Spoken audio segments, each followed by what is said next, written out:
So let's welcome Dawa and Torres.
So ayun, kapatid mo na, nandito ka sa lalabayan.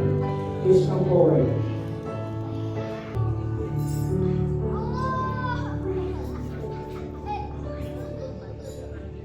So ating importante ang ating bride.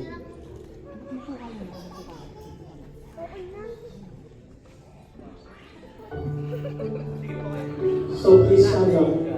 All of you. Tayo. Kapatid na yan tayo natin kinakasal.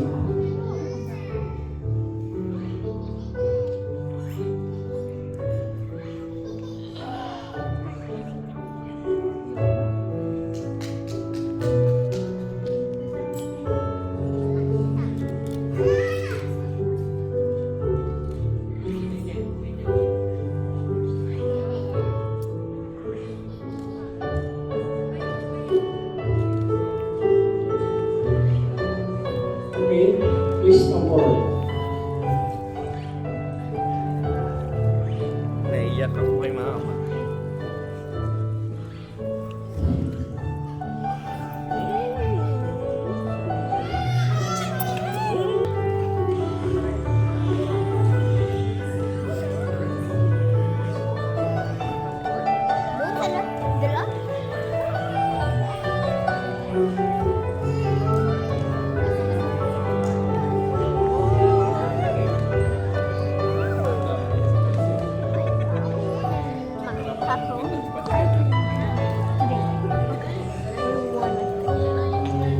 Kapatid, kasi malaki may tutulong mo kung tanggapin niyo na tayo nagkaroon ng kapatid. Ang mga pantay-pantay ng medisyon ay pagkakalam niyo sa araw na ito ay isang pakikipagkasundo sa ngalan ng Diyos. Nang pinagtipan ng ating Diyos ay hindi maaaring pauli ng kahit siyang tao. Hindi ho sapat ang batas ng tao sa kasundong ito. Alam ko naman na ang Panginoon ay siyang talapagtan ng pag-asawa at siya rin ang tagpagtan ng pamilya. Kaya ang pakikipagkasundo ng dalawang pinakasal ay nakipagkasundo na maaaring kamatay na ang dapat magpapahiwalay sa mga dalawang tao ito. So aking lamang gustong marinig ay ang pagsakayon ng mga kapatid. Sino mga kapatid din nito? So please stand up. Sino ang mga kapatid? Okay. Both side. O kayo po ba'y handang tanggapin ang kasunduang ito? Na hindi po dapat maghihiwalay ang dalawang ito, ha? Alam niyo na mahal ho ang magpawalang lisan ng kasal. Nagbiyaya ng Diyos ang kasal sa kanilang dalawa. Nakipagkasundo mga tao ito sa ating Panginoon nang pinagtipan hindi mo dapat maghihiwalay. Kailangan ninyong tulungan, lalo ang mga kapatid ng mga batang kinakasal. at ang mga magulang ng mga taong ikinasal, sapagkat sila'y nakipagkasundo sa ngalan ng ating Diyos. So ang aking katanungan sumasang-ayon ho ba lahat ng pamilya sa kasunduang ito, ha? Mahal o magpawalisa ng kasal. Kaya kailangan niyo tulungan ang dalawang tao ito. Okay? So please, take a seat. So nagkasundo-sundo tayo. So si Ninong at Ninang. So please stand up. Ninong. Si Roger at si Rosalinda. O kayo ho ay may katukulan sa ating kinakasal, ha? Kayo magiging pangalawang magulang. Ang pagiging pangalawang magulang ay sumasagisag na minamahal niyo ang mga tao nito. Hindi ho lahat ng tao ay pinagkatiwalaan. So napakaganda pa ng venue na napili para sa inyo. Malamig. Ibig sabihin, mahalaga kayo sa mga tao nito. Kaya ang tiwalang ito ay kailangan ba sa inyo ng pagtulong kung sakaling magkakaroon ng konting hindi pagkakaunawaan ng mag-isang ito. Ang mahalaga rito ay itaguyod ang ating kasunduan sa Diyos na mag-asawa hindi dapat magkakaiwalay sa abot ng iyong makakaya. Kayo magiging tagapagpaalala, magiging tagapagsundo, at magiging tapamagitan nila. Responsibility ito na dapat yung gampanan sapagkat pananunutan natin sa Diyos ito. So aking pakiusap, huwag po natin pabayaan ang dalawang tao ito na nagtiwala na lubos sa inyong. So naiintindihan po niyo? So please take a seat. Para sa ating kinakasalan si Rolando at Alma,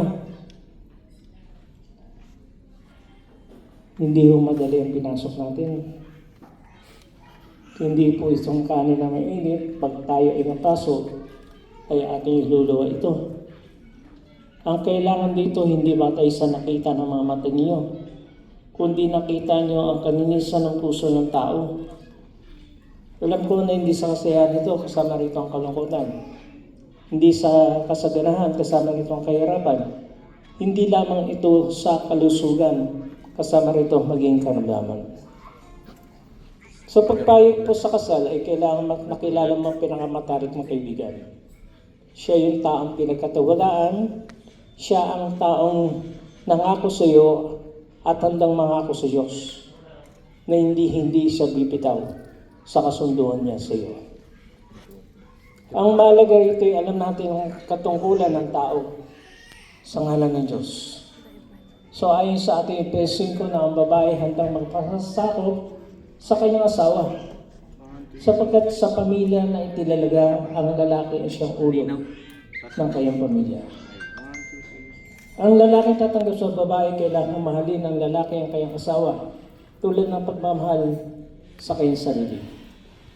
Nalalaman ko na wala mang taong namuhi sa kanyang sarili kung paano nilalagaan ng katawan.